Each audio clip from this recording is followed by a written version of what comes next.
महापुरुषों प्यार से कहिए धन निरंकार जी। माँ, माता जी, आई, मम्मी, अम्मा से लेकर मम्मा तक हर माँ एक भीने भीने रिश्ते का प्रतीक है।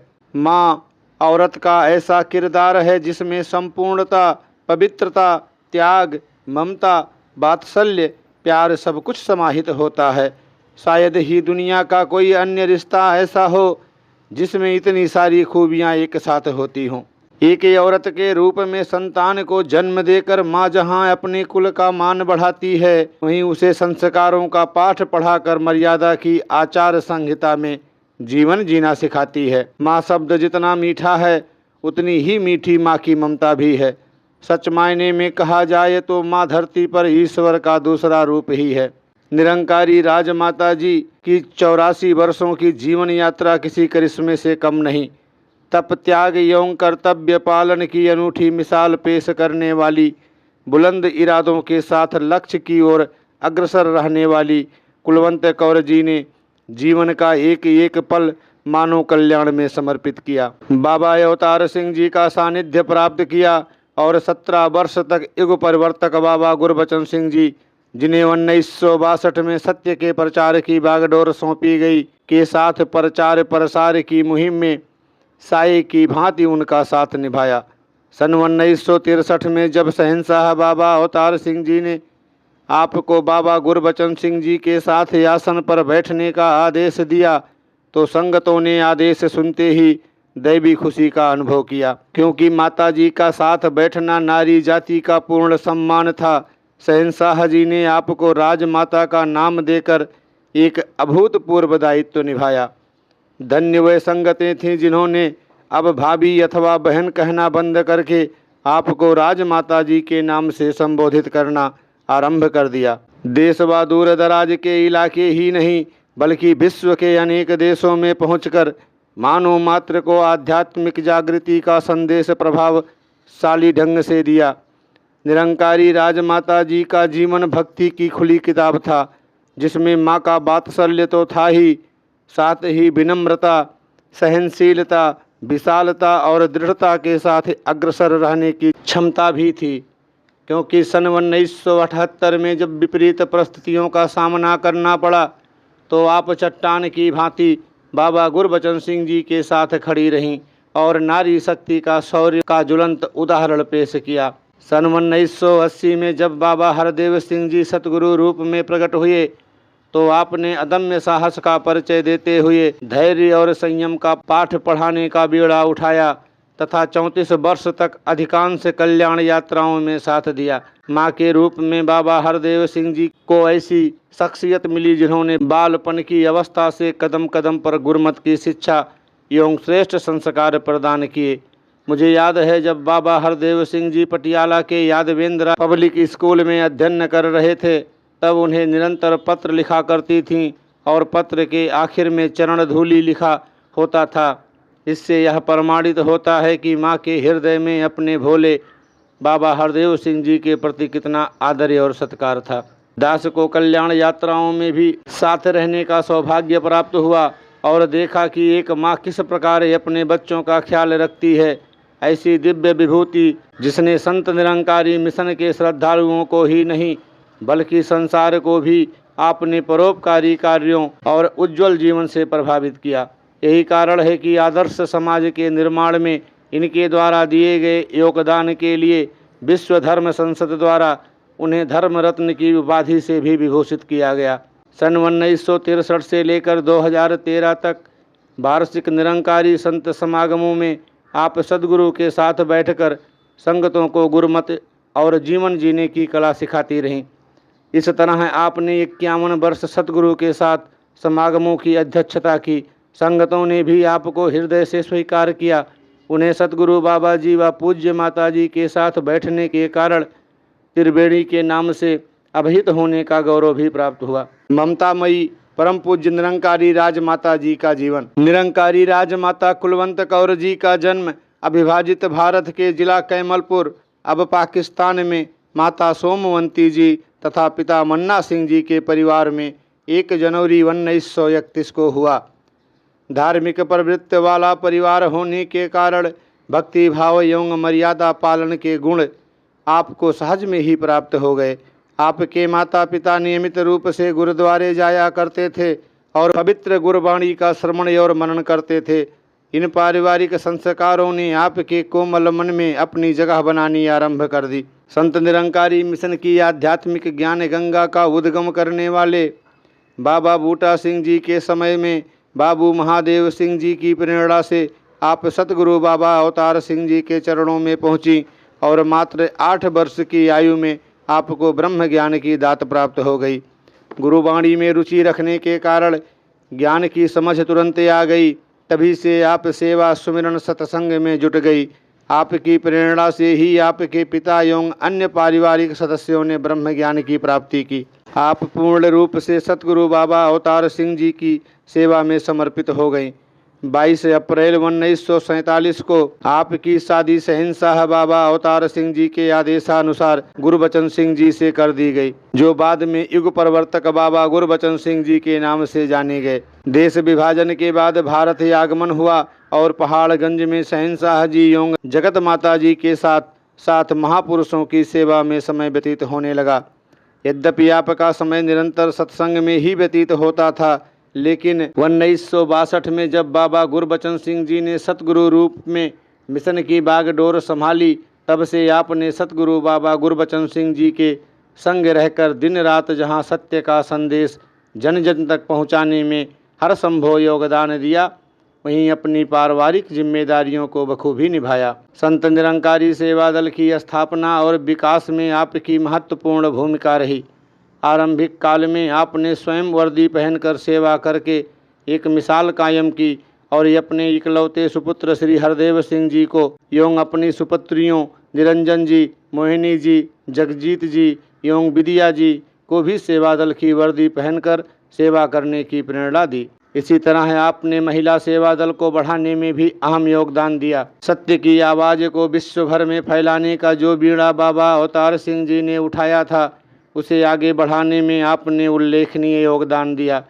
आपने न केवल भारत के दूर दराज के दुर्गम क्षेत्रों में जाकर संगतों को आशीर्वाद प्रदान किया, बल्कि विश्व के अनेक देशों की मानव कल्याण यात्राओं में अनवरत योगदान दिया। सन 1967 में पहली बार बाबा गुरबचन सिंह जी के साथ दूर देशों की यात्रा की।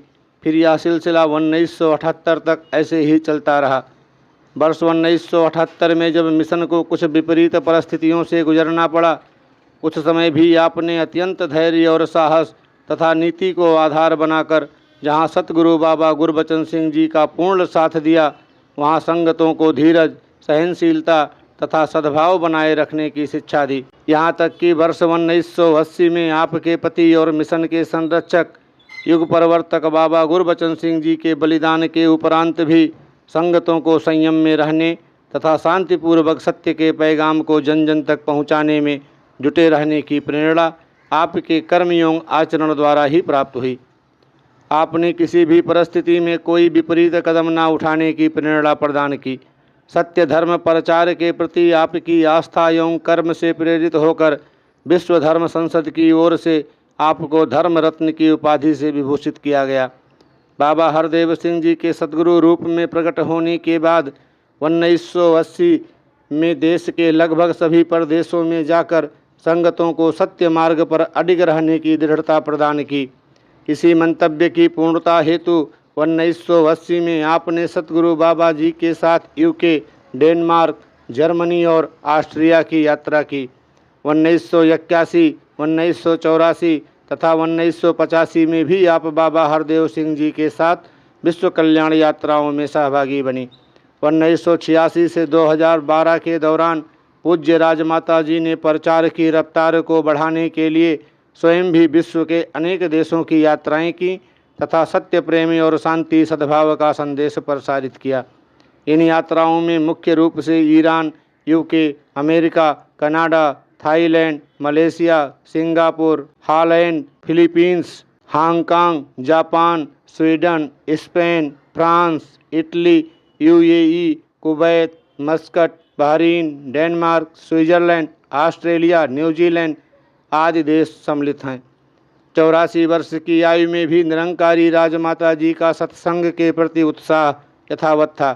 राजमाता जी आत्म उत्थान तथा समाज सुधार के प्रति हमेशा जागरूकता प्रदान करती रहीं। भारत के 60वें स्वतंत्रता दिवस पर 2007 में 15 अगस्त को बर्मिंघम यूके में निरंकारी राजमाता जी ने तिरंगा झंडा फहराकर इस दिन को ऐतिहासिक बना दिया। बालाजी मंदिर के हाल में इस अवसर पर भव्य समारोह आयोजित किया गया, जिसमें भारत सरकार के प्रतिनिधि councillor general Shri NK Sharma, मंदिर के प्रधान डॉक्टर नारायणन, ब्रिटिश आर्मी के अधिकारी, royal air force, British police, British सरकार के मंत्री, मेयर, कई मंदिरों, गुरुद्वारों, चर्चों के प्रतिनिधि भी उपस्थित थे।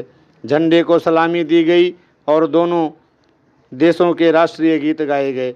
समाज के प्रत्येक वर्ग, विशेषकर सेवादारों के जीवन को सुखद एवं खुशहाल बनाने के लिए आप निरंतर उनके पारिवारिक कार्यक्रमों, शादी, जन्मदिन, गृह प्रवेश आदि के अवसर पर उनके साथ सम्मिलित हो जाती थीं तथा आवश्यकता अनुसार उनकी हर प्रकार की सहर्ष सहायता करती थीं।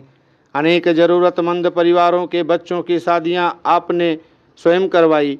अनेक परिवारों के गृहस्थ जीवन में आने वाली कठिनाइयों का आप सहज ही समाधान कर दिया करती थीं। आप सदैव सद्गुरु से सभी के लिए सुखों की अरदास करती थीं। किसी सेवादार द्वारा हुई गलती पर आप पर्दा डालती थीं, लेकिन फिर से गलती न करने की शिक्षा भी प्रदान करती थीं। कर्तव्यों का निष्ठापूर्वक पालन करना आपके स्वभाव में रहा। माँ की ममता से भरा तप त्याग युक्त आपका जीवन गुरु भक्ति और उदारता से परिपूर्ण था। हृदय की विशालता, सहनशीलता और सब्र संतोष जैसे गुणों से सुशोभित राजमाता जी अत्यंत सम्मानित और सर्वप्रिय थीं। शारीरिक अस्वस्थता के बावजूद आप निरंतर सत्संग कार्यक्रमों एवं प्रचार यात्राओं में सम्मिलित होकर श्रद्धालुओं को आशीर्वाद तथा प्रेरणा देती रहीं। इसी शारीरिक अस्वस्थता के चलते 29 अगस्त 2014 को आप नश्वर शरीर को त्याग कर निरंकार प्रभु में लीन हो गईं। निरंकारी राजमाता कुलवंत कौर जी का पार्थिव देह संत निरंकारी सत्संग भवन निरंकारी कॉलोनी में दर्शनार्थ रखी गई, जहां देश के दूर दराज के क्षेत्रों एवं विश्व के अनेक देशों से आए हजारों श्रद्धालुओं ने उन्हें भावभीनी श्रद्धांजलि अर्पित की।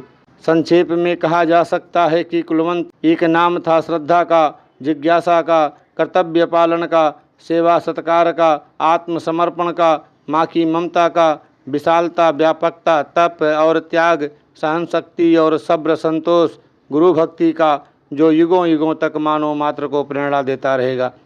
ममता, प्यार, समर्पण और भक्ति की साकार मूर्ति परम पूज्य निरंकारी राजमाता कुलवंत कौर जी का संपूर्ण जीवन मानव कल्याण तथा मानव उत्थान के लिए समर्पित रहा। 1 जनवरी 1931 से लेकर 29 अगस्त 2014 तक लगभग 84 वर्ष की आपके जीवन की यात्रा मानव जीवन के सभी पक्षों के लिए प्रेरणा स्रोत रही। आपका जीवन बच्चों को संस्कार, युवा पीढ़ी को सही दिशा, गृहस्थ को आदर्श, नारी जात को स्वावलंबन तथा प्रौढ़ावस्था को सहनशीलता एवं परोपकार जैसे गुण प्रदान करने वाला था। निरंकारी नारी का स्वरूप नारी शक्ति की जननी है। नारी एक माँ होने के कारण सर्वश्रेष्ठ और पूजनीय है। संसार का बड़े से बड़ा महापुरुष, चाहे योद्धा हो या दानी, राजा हो या दरवेश, संत हो या गुरु, माता के सामने नतमस्तक है। इस ऊंची पदवी का अधिकार नारी को केवल इसलिए प्राप्त है कि इसे ममता, सहनशीलता और बलिदान जैसे महान गुण संसार के सृजनहार ने बांटने के लिए बख्शे हुए हैं। इस समय निरंकारी नारी का तो कहना ही क्या है, क्योंकि सतगुरु से ज्ञान प्राप्त करके यह सर्वगुण संपन्न हो जाती है। संसार के लिए ज्योति स्वरूप तथा परमार्थ में एक आदर्श की मूर्ति है। इसके प्रमाण उन महापुरुषों के घरों में मिल जाते हैं जो पति पत्नी आपस में प्यार की मूर्ति हैं। सतगुरु बाबा जी के साथ मुझे जीवन भर पूरे भारत और विश्व भर की यात्रा करने का सुअवसर प्राप्त हुआ।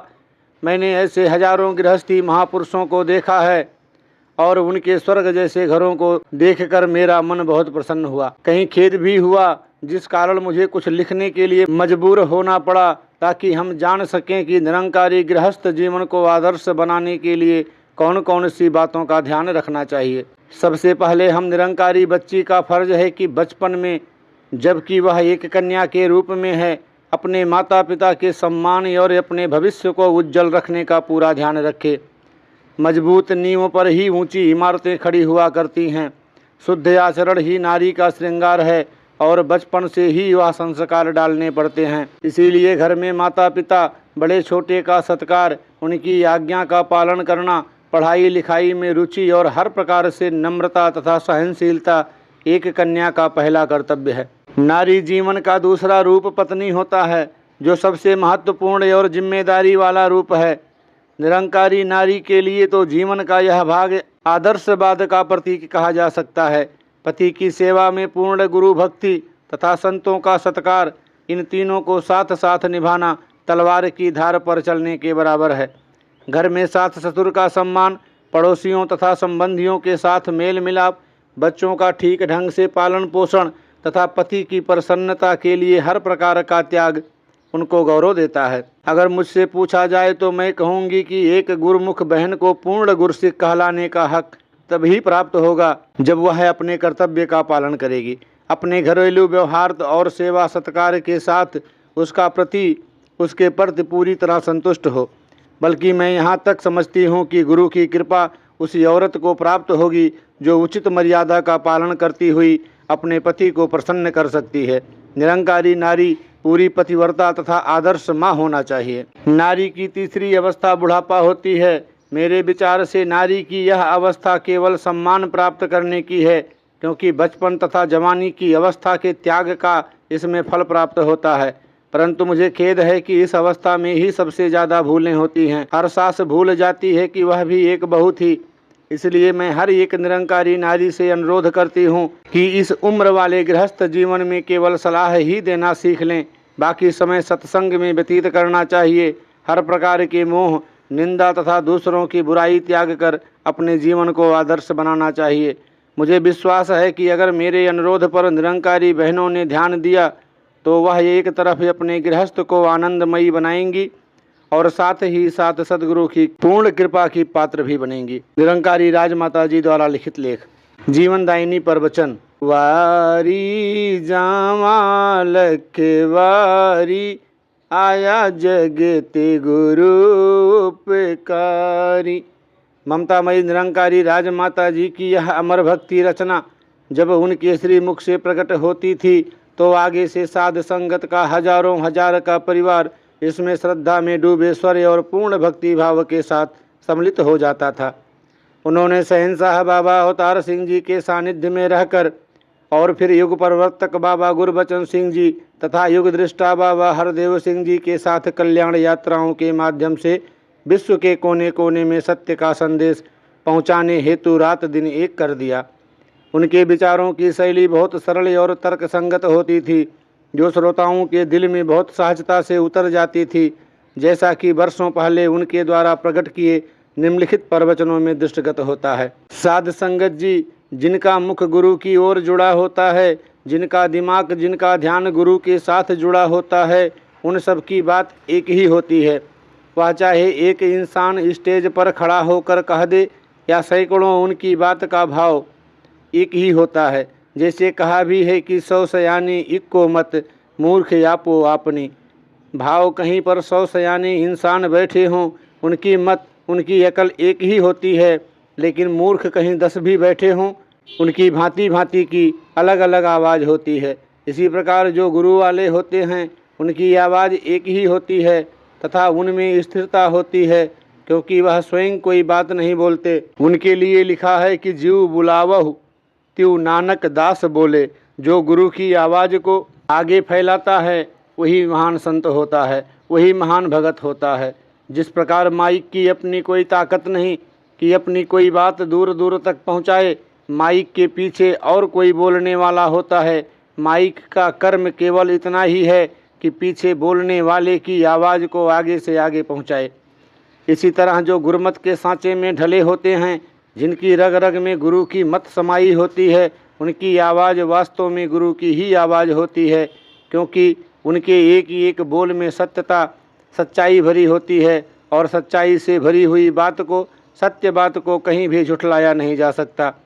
यदि इस संसार में सभी अपने अपने फर्ज अदा करते जाएं तो कभी कहीं कलह क्लेश नहीं हो सकता, बुजुर्ग अपने फ़र्ज़ों को निभाते जाएं, बच्चे अपने फ़र्ज़ों की अदायगी करते जाएं। जो राजा का फ़र्ज़ होता है वह राजा करे, प्रजा का फ़र्ज़ प्रजा पूरा करे। इसी प्रकार जो बड़ों का फ़र्ज़ है, जो छोटों का फ़र्ज़ है, जो माता पिता का फ़र्ज़ है और जो संतान का फ़र्ज़ है, अगर सभी अपने अपने फ़र्ज़ों पर खड़े रहें तो कोई भी उलझन वाली बात हो ही नहीं सकती। उलझन तभी हमारे सामने आती है जब हम अपने फ़र्ज़ों से इधर उधर फिसल जाते हैं। इसीलिए इंसान को हमेशा आवाज़ दी जाती है कि तू गुरु की मत धारण कर, क्योंकि जब गुरु की शिक्षा मिलती है तो हमारे अंदर बदले की भावना नहीं रहती। जब हम गुरु की मत को एक तरफ रख देते हैं तभी हमारे मनों में ऐसी भावना उठती है। इंसान के दिमाग को सबसे ऊंचा माना जाता है, इसे भगवान का दूसरा दर्जा दिया जाता है। इसकी सोच बहुत ऊंची ऊंची उड़ानें भरने लगती है। आप देखते हैं कि इंसान आज चांद तक पहुंच गया है या खलाओं में घर बनाकर बैठ गया है।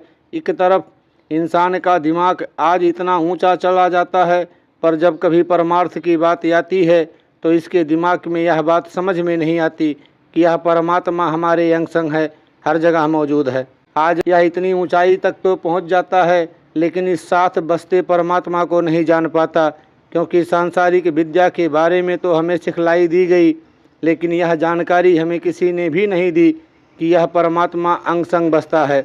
इसीलिए एक पल में इंसान कह देता है कि यह अंग संग है, लेकिन दूसरे पल कह देता है कि यह कहीं आकाशों पर है, मस्तक में है, गुफाओं में या कहीं पहाड़ों पर है।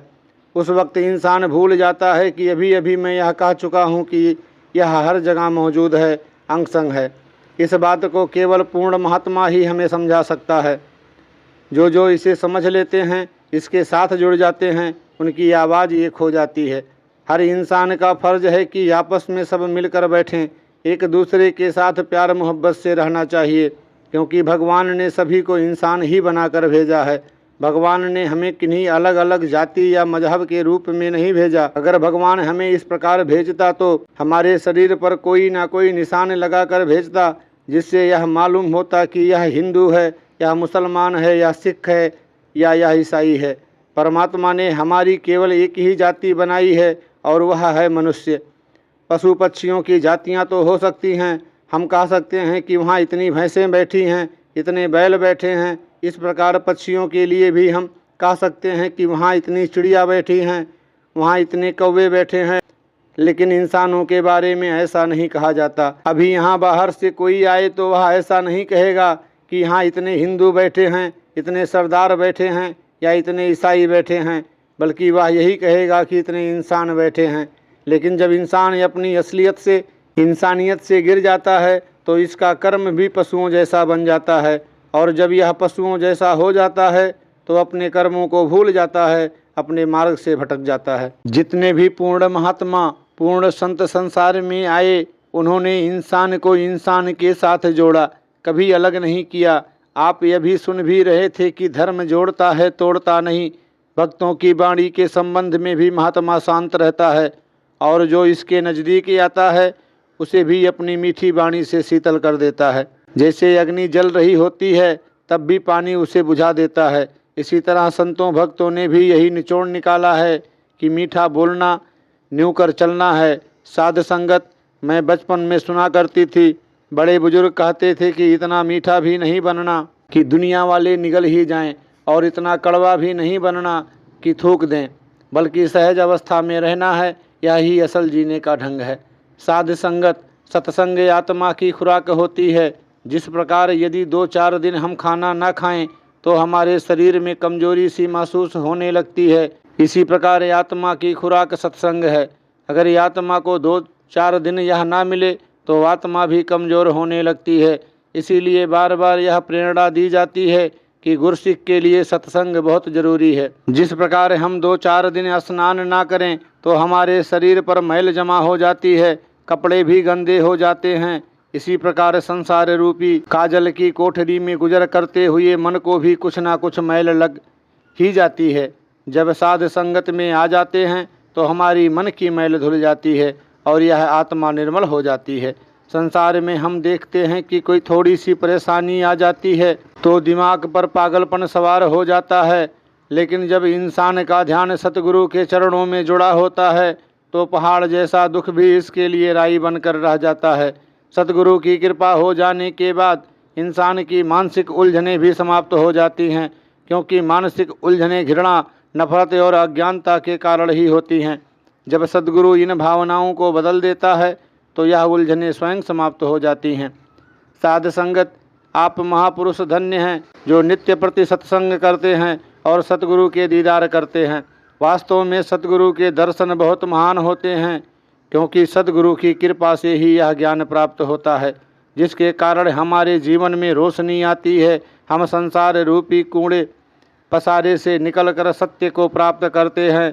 काफ़ी समय पहले की बात है, हम एक बार कसौली गए तो वहाँ भी विचार में ऐसी ही बात रखी कि उस्ताद के बिना हमें विद्या प्राप्त नहीं हो सकती। जब संगत समाप्त हुई तो एक बुजुर्ग आकर कहने लगे, माताजी, आपने विचार में कहा है कि बिना उस्ताद कोई पढ़ नहीं सकता, लेकिन हमारा एक बच्चा है, वह कभी भी स्कूल नहीं गया, लेकिन उसने चौथी कक्षा की किताब भी पढ़नी शुरू कर दी है। तब मैंने कहा कि यह तो बहुत अच्छी बात है, लेकिन घर पर भी उसे कोई तो पढ़ाता ही होगा। तो बुजुर्ग कहने लगे, हाँ, उसकी बड़ी बहन उसे रोज़ ही पढ़ाती है। तब मुझे कहना पड़ा, बुजुर्गों, उसकी बड़ी बहन ही उसकी उस्ताद है, क्योंकि वह ही उसे पढ़ाती है। अपने आप तो उसने एक भी अक्षर पढ़ना नहीं सीखा। तब वह कहने लगा कि आपकी यह बात तो बिल्कुल ठीक है। कहने का भाव यह है कि हमें जो इल्म सीखना होता है, उसी इल्म को पढ़ाने वाले उस्ताद की आवश्यकता होती है। इसी प्रकार हमें कहीं जाना होता है तो हम उस जगह का रास्ता जानने वाले की मदद से वहां पहुंच सकते हैं। अगर अपने आप ही हम किसी रास्ते पर चल पड़ें तो अपनी मंजिल को नहीं प्राप्त कर सकते। कई लोग कहते हैं कि हम अपने आप ही भगवान को प्राप्त कर लेंगे। भगवान की प्राप्ति के कई रास्ते हैं, किसी भी रास्ते से चले जाएंगे भगवान तक पहुंच जाएंगे। वास्तव में यह उनकी भूल है। भगवान दूर है ही नहीं जिसके लिए हम कहें कि हम भी चले जाएंगे। भगवान हर समय हमारे साथ रहता है। इसकी प्राप्ति के लिए किन्हीं रास्तों की आवश्यकता नहीं होती, केवल एक इशारे की आवश्यकता होती है। जिस प्रकार श्री कृष्ण जी ने रण के मैदान में ही अर्जुन को यह इशारा दिखा दिया कि देखे अर्जुन, यह मेरा विराट स्वरूप है। धरती पर मेरे पाँव हैं, आसमान पर मेरा सिर है, यह सारा संसार मेरे पेट में है।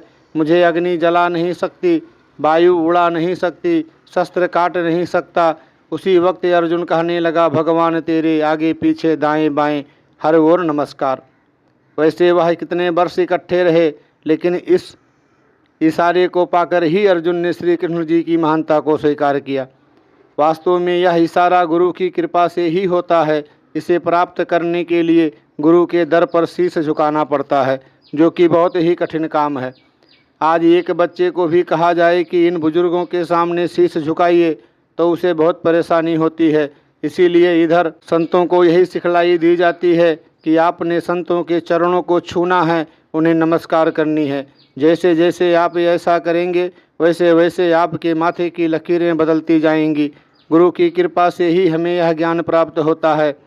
जब तक गुरु की कृपा नहीं होती, इस रमे राम प्रभु परमात्मा का दीदार किसी इंसान को प्राप्त नहीं हो सकता। साध संगत, गुरसिख जैसे जैसे ज्ञान को अपने जीवन में ढालता है, वैसे वैसे उसका जीवन महान बनता जाता है।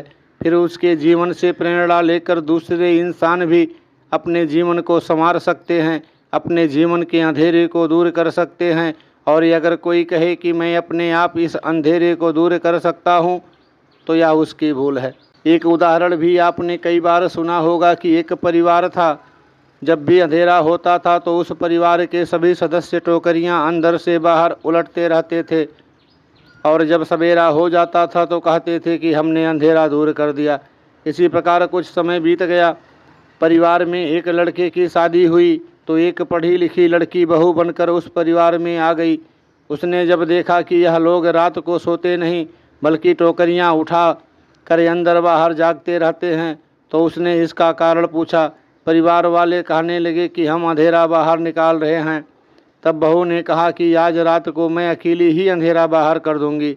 सभी सदस्य कहने लगे कि हम सब मिलकर मुश्किल से रोशनी कर पाते हैं, यह नादान लड़की कैसे अकेले ही रोशनी कर पाएगी।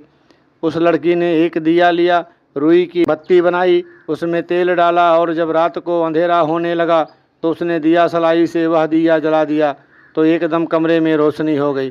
तब उसने सभी सदस्यों को कहा कि वास्तव में आपको किसी ने यह ज्ञान ही नहीं दिया कि दिया जलाने से अंधेरा दूर हो जाता है। इसी प्रकार एक और उदाहरण है कि कपड़ा जब मैला हो जाता है तो उसे भले ही पानी में भिगोकर पत्थर पर पीटते रहें, वह साफ नहीं हो सकता, लेकिन जब उसे साबुन से मलकर धोया जाता है तो वह साफ हो जाता है, उसमें निखार आ जाता है।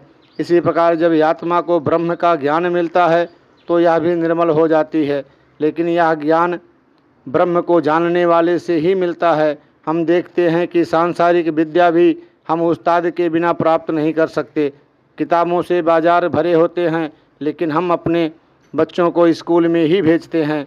साध संगत जिन्होंने इसको जाना, नज़दीक होकर पहचाना और इस राज को समझा, उन्होंने कहा कि बलिहारी गुर यहाँ पड़े, दिवहाड़ी सदवार, जिन मानस ते देवते, किए करत न लागी वार। फिर महानता भी बताई है, जे सौ चंदा उग वहीं, सूरज चढ़ई हजार, एते चानण हो दिया, गुर बिन घोर अंधार। जब जब भी यह आया, भक्त इसके साथ आए।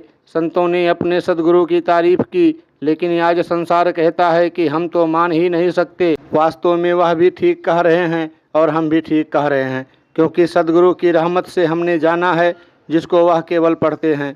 जो तुध भावे साईं भली कार, तू सदा सलामत निरंकार। आज कोई किसी महापुरुष को देख लेता है, धन निरंकार कहना शुरू कर देता है। हमें इससे घृणा नहीं, क्योंकि कोई शुरू से ब्रह्मज्ञानी नहीं थे। पहले हम भी उनकी तरह पाठ पूजा करते रहे, जब तब करते रहे, समाधि लगाते रहे, और ज्यों ज्यों हम जब तब पाठ पूजा करते रहे त्यों त्यों हमारा अहंकार बढ़ता रहा। आज लोग कहते हैं कि निरंकारियों के छोटे छोटे बच्चे उठकर कहने लगते हैं कि हमने परमात्मा को जान लिया है, लेकिन हमारी तो दाढ़ी भी सफ़ेद हो गई और हमें अभी तक इस ब्रह्म की प्राप्ति नहीं हुई। अगर हम छोटे से बच्चे को गोदी में लेकर कहते हैं कि निरंकार कहाँ है, तो वह हाथ हिलाकर कहता है कि यह निरंकार है। जैसे शेर का बच्चा होता है, वह शेर के घर ही पैदा होता है और शेर ही बना रहता है। इसी प्रकार ब्रह्मज्ञानी का बच्चा भी ब्रह्मज्ञानी ही होता है। या दुनिया वाले मात्र ऊपरी चाल को ही देखते हैं, जबकि ऐसे ब्रह्मज्ञानी की पहचान नहीं हो सकती। हमें यह नहीं पता चलता कि यह कैसा इंसान है, धोखेबाज है या शरीफ है, कैसे इसके काम हैं। ऐसी बातों का तब पता चलता है जब उसके पास बैठकर बात करने का अवसर मिलता है। फिर पता चलता है कि वह कैसा इंसान है। यह मिल जाता है तो अपने मकान पर खड़ा होकर आवाज़ देता है, जैसे मक्खन शाह लुभाने ने आवाज़ दी थी, गुरुलाधो रे, गुरुलाधो रे।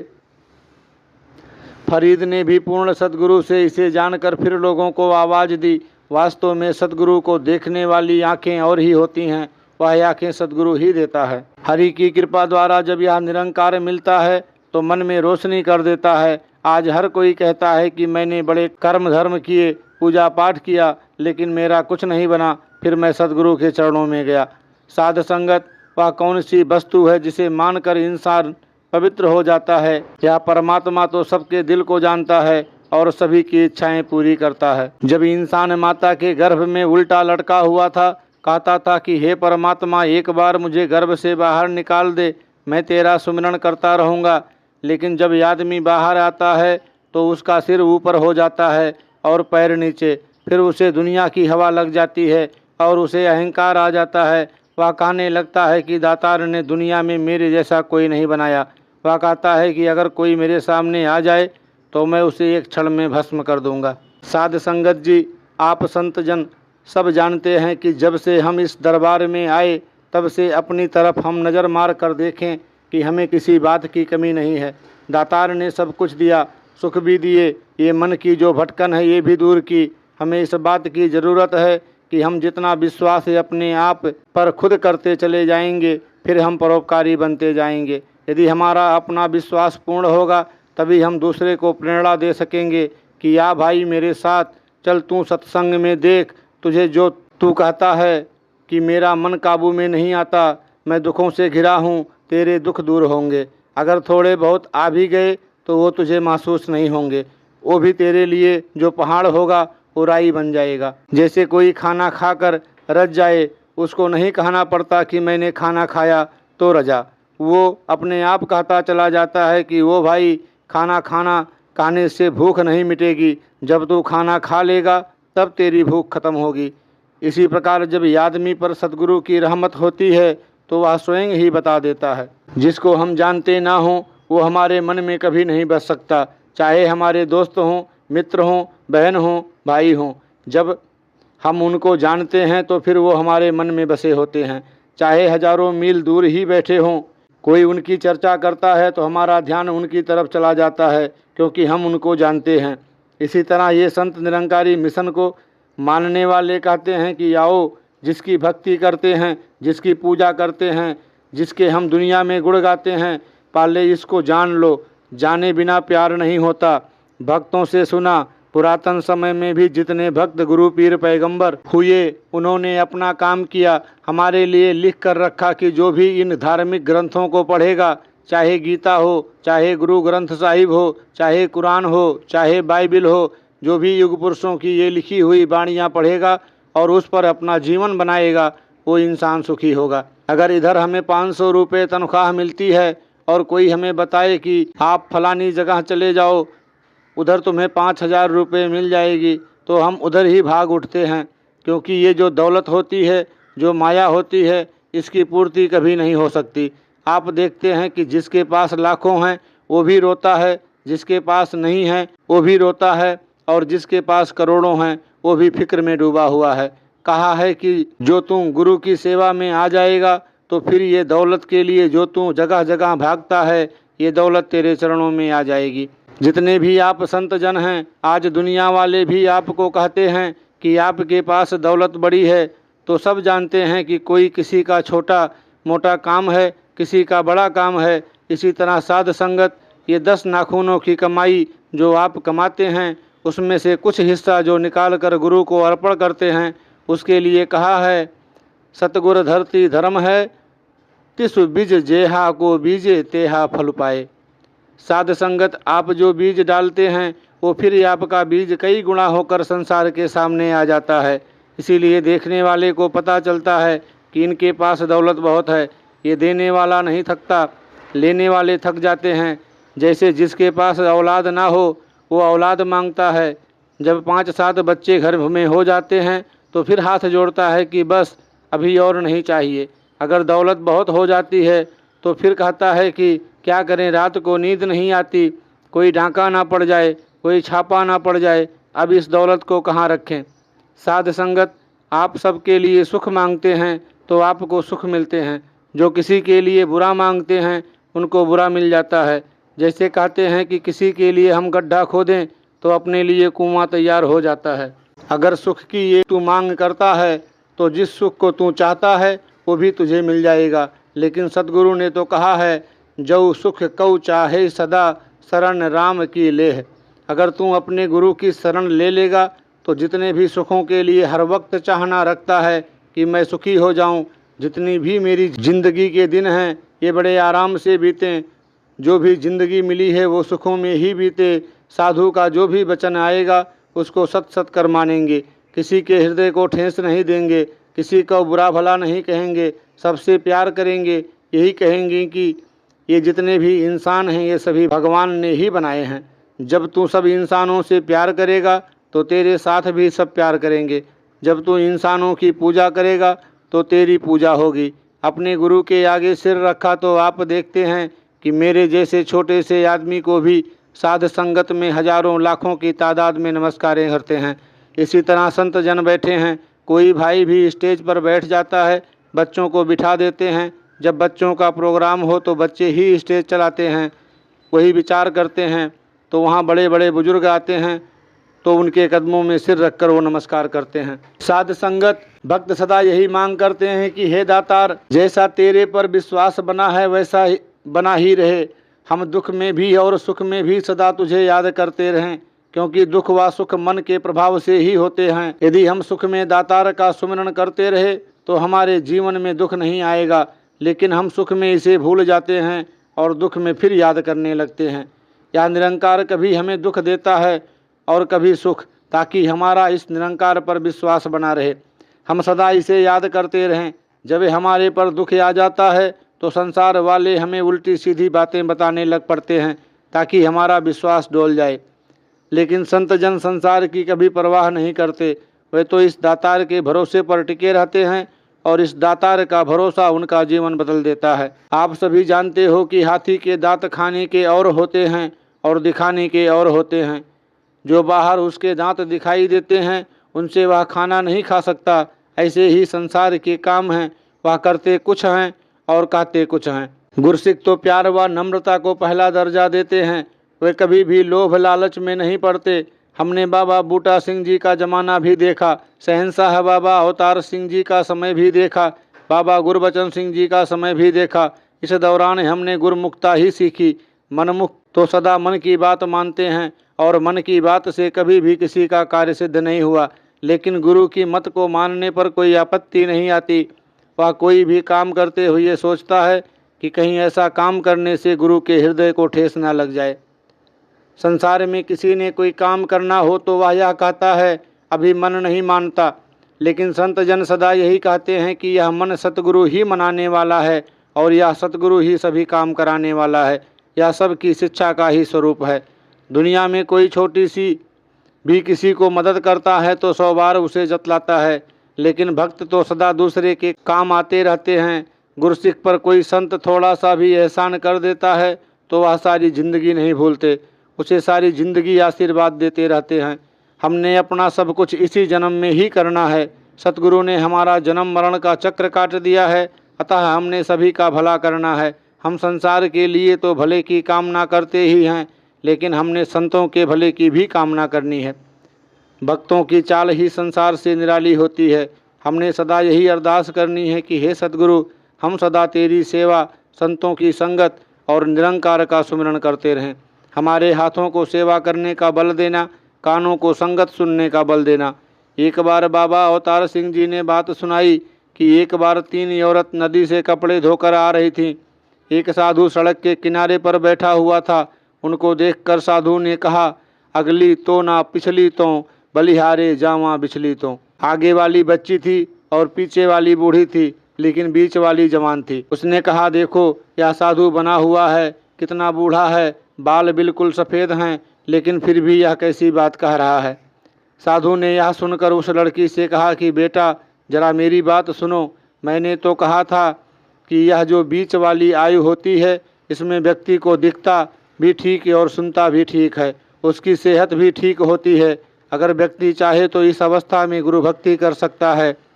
बचपन तो पहनने और खाने पीने का होता है और बुढ़ापे में आदमी की ना आँखें ठीक तरह काम करती हैं और ना कान, यानी उसका सारा शरीर ही निर्बल हो जाता है। फिर वह अच्छी तरह इस दातार के सुख भी नहीं ले सकता, गुड़ भी नहीं गा सकता।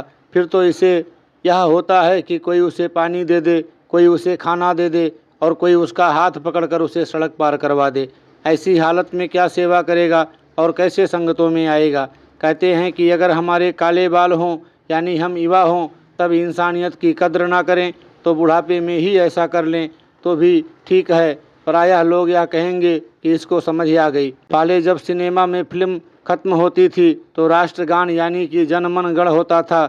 जब तक राष्ट्रीय ज्ञान समाप्त नहीं होता था तब तक सिनेमा हॉल के दरवाजे नहीं खुलते थे। हम ऐसा तो नहीं कर सकते, लेकिन हमने सुमिरन अवश्य सुनना है। यह जो संत जन जोड़ों की सेवा करते हैं, उनका फर्ज बन जाता है कि जब तक सुमिरन समाप्त ना हो तब तक वे किसी को भी जोड़ा ना दें।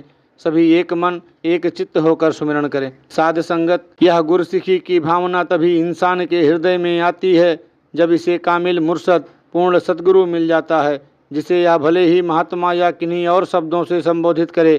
जिस प्रकार आज जमाने की रफ्तार चल रही है, हम भी इसी प्रकार चल रहे थे, लेकिन इस पूर्ण महात्मा ने हम पर रहमो करम करके हमें इस निराकार प्रभु परमात्मा अल्लाह गॉड वाहे गुरु के साथ जोड़ दिया। हमारी आत्मा जो जन्मों जन्मों से भटकी हुई थी, इसे परमात्मा के साथ जोड़ दिया। तभी आज हमारे मुख से ऐसी बातें निकल रही हैं।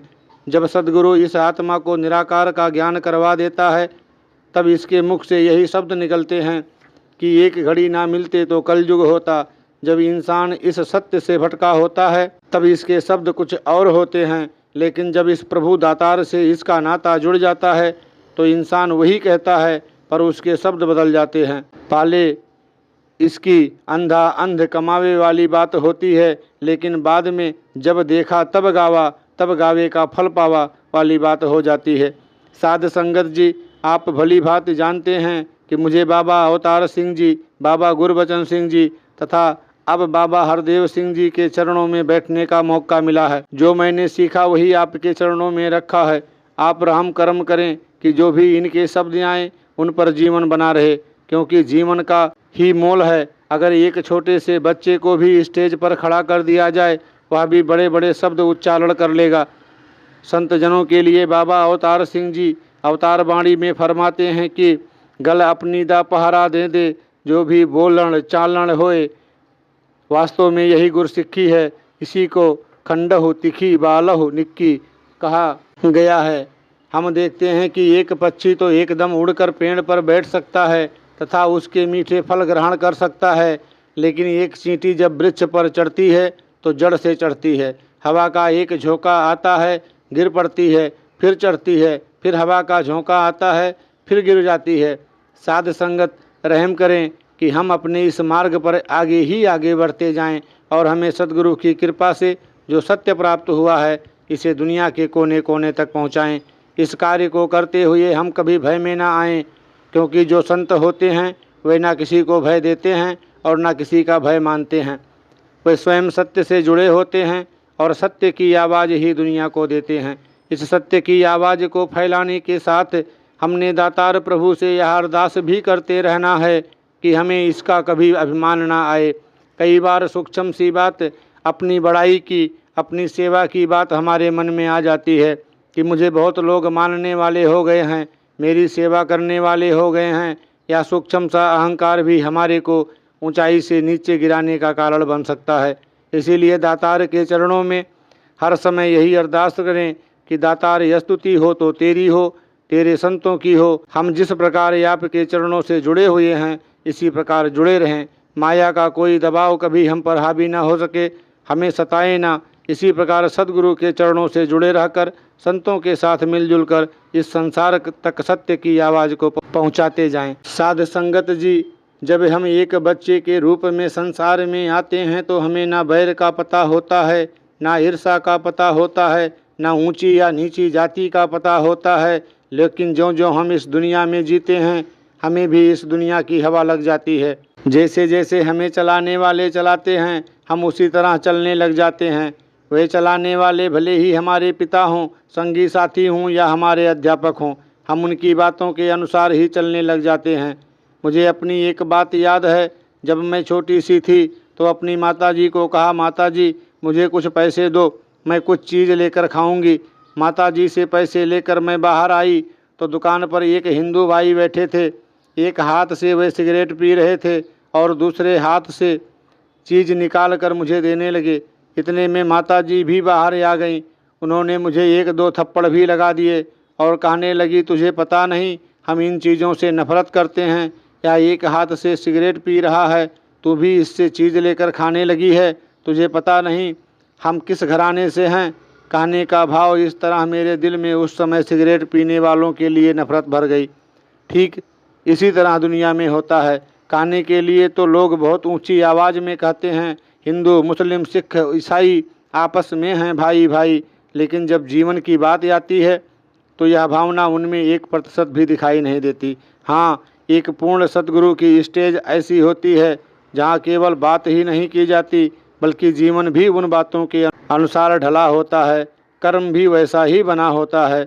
यह सद्गुरु की अपार कृपा होती है जो हमें बुद्धि प्रदान करता है, ऐसा जीवन प्रदान करता है जिससे हमारे जीवन में जितने भी किलबिख होते हैं समाप्त हो जाते हैं। साध संगत, जैसे हम शीशे के सामने खड़े होते हैं तो हमें अपने तन पर लगा सब कुछ साफ दिखाई दे जाता है। अगर हमारे बाल बिखरे हुए हों, कोई दाग लगा हो तो वह भी नज़र आ जाता है। आँखों में सुरमा डाला है, अगर वह कम या ज़्यादा है तो शीशे से हमें वह भी दिखाई दे जाता है। ठीक इसी प्रकार पूर्ण सद्गुरु की साधु की संगत में आने से हमें अपने मन का सब कुछ साफ नजर आने लगता है। अगर हमारे मन में नीचा दिखाने वाली भावना है, कोई घृणा की भावना होती है या सिर्फ अपनी बड़ाई चाहने की भावना होती है, वह साध संगत से हमें स्पष्ट दिखाई देने लगती है। गीतों द्वारा, कविता द्वारा या स्पीचों द्वारा जो बातें हमारे सामने रखी जाती हैं उनसे हमें अपनी कमियां दिखाई देने लग जाती हैं। हमें महसूस होने लगता है कि मेरे में फला फला कमी है, मैं दूसरे का सत्कार नहीं करता, दूसरे की बड़ाई नहीं करता, मैं सेवा नहीं करता, अथवा दूसरे को बढ़ता देखकर मुझे जलन होती है। जब हमें अपनी कमियां महसूस होने लगती हैं तो हमारे मन में उन्हें दूर करने की भावना भी जागृत होती है।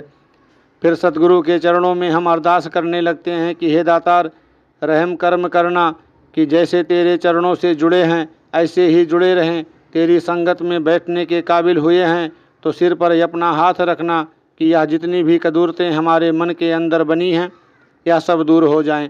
जब ऐसी भावना जागृत हो जाती है तो वास्तव में कमियां दूर होने लगती हैं, क्योंकि फिर हृदय में इस दातार का वास बना रहता है। इसीलिए दातार से हर पल हर क्षण यही अरदास है कि दातार प्रभु रहम करना, तेरे चरणों के साथ जुड़े रहें और अंत श्वास तक इस भक्ति में ही हमारा हर पल हर क्षण व्यतीत हो। साध संगत संत कहते हैं कि यदि तू सुखी होना चाहता है तो परमात्मा की, ईश्वर की, आत्मा की बात कर जो तेरे हृदय को ठंडा रखेगा। इसके अलावा और जो बातें करेगा उसमें ईर्षा, बैर, विरोध, नफरत, ऊंच नीच आदि की बुरी भावना ही दिखाई देगी। अगर तू भक्ति को पहल देगा तो तेरी वाणी भी स्वच्छ हो जाएगी, उसमें भी नम्रता आ जाएगी। हर वक्त तेरे दिल में दूसरे के भले की कामना ही जागृत होगी। कभी तेरे ध्यान में यह बात नहीं आएगी कि मैं दूसरे को नीचा दिखाऊं, हर एक को तू ऊंचा मानेगा। गुरु की भक्ति इसी को कहते हैं। जैसे कहा है कि कबीर गुरु की भक्ति कर, क्षण मिथ्या रस चोज, बार बार नहीं पाइए मानुष जन्म की मौज। भाव यह है कि बार बार तुझे मनुष्य जन्म नहीं मिलेगा, 84 लाख योनियों के बाद तुझे यह जन्म मिला है। तभी कहा है कि हीरे जैसा जन्म है कौड़ी बदले जाए। हीरे जैसे इस जन्म को तू कौड़ियों के बदले गंवा कर नहीं जाना। तू दुनिया में आया है, दातार ने तुझे समझ दी है, चाहे तो अपनी बिगड़ी को बना सकता है, या तेरे हाथ में है। इंसान गफलत की नींद में इस प्रकार सोया हुआ है कि वह जगाने पर भी नहीं जागता। जैसे हम घर में देखते हैं कि बच्चे सोए होते हैं, स्कूल का समय हो जाता है, उनको जब जगाते हैं तो एक आवाज़ या दूसरी में उठ जाता है। अगर वह जागा होता है तो इधर से आवाज़ देते हैं तो वह करवट उधर ले लेता है, उधर से आवाज़ देते हैं तो इधर मुंह फेर लेता है। हम कहते हैं कि यह जाग रहा है, जानबूझकर मुंह इधर कर रहा है। इसी तरह इंसान की हालत है, इसको कितना भी जगाया जाए फिर भी यह नींद से नहीं उठता। इसीलिए संत महापुरुष बार बार उसको चेतावनी देते हैं कि यही तेरा अवसर, यह तेरी बार, घट भीतर तू देख विचार। तुझे जो ऐसा अवसर मिला है तू अपने घट में तलाश कर, विचार कर। जिस प्रभु का नाम सुबह से शाम तक लिया जाता है तथा भक्ति की जाती है, अगर तू इसकी जानकारी कर लेगा तो तेरी भक्ति को 4 चांद लग जाएंगे और तेरी भक्ति पूर्ण हो जाएगी। भक्ति शुरू ही यहाँ से होती है कि जिसकी भक्ति करनी है उसको जानकर फिर भक्ति करते हैं तो हृदय में प्रसन्नता होती है। जैसे किसी इंसान को जानते होते हैं, उसकी बात जब किसी से करते हैं तो मन की तसल्ली होती है और बड़ी दिलेरी से बात करते हैं। अगर नहीं जानते होते तो बात करते समय मन में भय भी होता है कि अगर यह पूछ लेगा कि तू जिसकी तू तारीफ़ कर रहा है उसको तू जानता भी है कि नहीं, तो मुश्किल हो जाएगी। जो जानता है वह कहता है कि हाँ मैं जानता हूँ, जो नहीं जानता उसके अंदर ऐसी बात हर वक्त घूमती रहती है कि यह पूछेगा तो मैं क्या जवाब दूंगा। ये संत महात्मा जो दूर दूर से चलकर आए हैं उनके अंदर ऐसा विश्वास है, यही विश्वास, यही प्यार उनको खींच लाता है। संतों के दीदार होते हैं तो मन को सुकून मिलता है। जितने भी मेरे भाई बहन बैठे हुए हैं, चाहे वे पहली दफ़ा आए हैं अथवा हमेशा आने वाले हैं, आप सभी जानते हैं कि जितने भी संत यहाँ बोले उन्होंने कोई ऐसी बात नहीं कही जो किसी के मन को परेशान करने वाली हो, बल्कि ऐसी बात कही जिससे परेशान दिल भी शांत हो जाता है, क्योंकि यही सद्गुरु की सिखलाई शिक्षा होती है। इसीलिए भक्त हर वक्त यही अरदास करते रहते हैं कि दातार कृपा करना, हमें भक्ति का दान दिए रखना।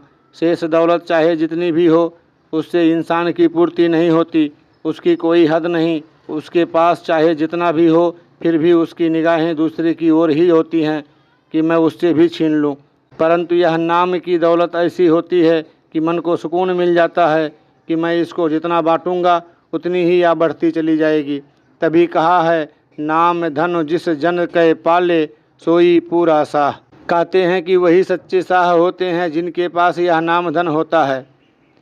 हम बड़े भाग्य वाले हैं, हमें जीवन में ऐसा महात्मा मिला जिसने हमें सत्य असत्य का पता बता दिया कि सत्य कौन सी वस्तु है और असत्य कौन सी वस्तु है।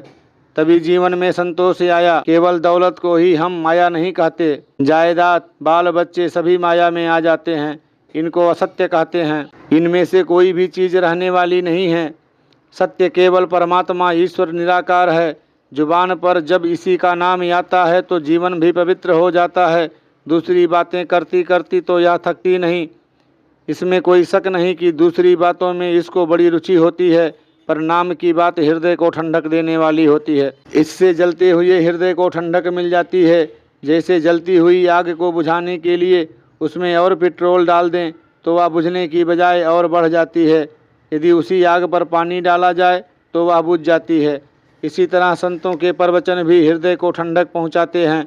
हम यही अरदास किया करें कि दातार कृपा करना कि हमें संतों का संग दिए रखना, संतों के वचनों का पालन हम करते रहें। हर संत से प्यार और नम्रता का व्यवहार करें, क्योंकि जब घर में प्यार होता है तो बाहर भी प्यार मिलता है। यदि ऐसा नहीं है तो लोग यही कह देते हैं कि इनके घर में तो प्यार है नहीं, केवल पीड़ा और कलेश ही कलेश है। फिर कैसे हमें ये प्यार की बातें सुनाते हैं। आप संत महापुरुष भली भांति इन बातों को जानते हैं कि गुरु की मति क्या होती है और मन की मति क्या होती है। तभी कहा है कि गुरु की मति तू ले ही याने, भगत बिना बहु डूब सयाने। महापुरुषों प्यार से कहिए धन निरंकार जी।